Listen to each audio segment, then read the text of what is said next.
নোয়াখালী বিভাগ চাই এই স্লোগানকে সামনে রেখে আগামী 8 তারিখ সকাল 10টায় নোয়াখালী প্রাণকেন্দ্র চৌমোহনী চৌরাস্তায় বেগমগঞ্জ জাদুঘরের সামনে আমরা সবাই শান্তিপূর্ণ মানববন্ধন কর্মসূচি পালন করব।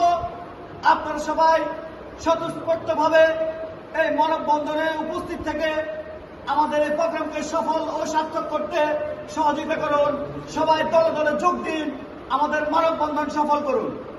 বিভাগ বিভাগ বিভাগ চাই, নোয়াখালী বিভাগ চাই, নোয়াখালী বিভাগ চাই, বিভাগ বিভাগ বিভাগ চাই, রক্ত লাগবে রক্ত দে, নোয়াখালী বিভাগ চাই, নোয়াখালী বিভাগ চাই, রক্ত লাগবে রক্ত দে, মনের দাবি একটাই, নোয়াখালী বিভাগ চাই, নোয়াখালী বিভাগ চাই, মনের দাবি একটাই, মনের দাবি একটাই, নোয়াখালী বিভাগ চাই, বিভাগ বিভাগ বিভাগ চাই, নোয়াখালী বিভাগ চাই, নোয়াখালী বিভাগ চাই, বিভাগ বিভাগ বিভাগ চাই, রক্ত লাগলে রক্ত দে, নোয়াখালী বিভাগ চাই।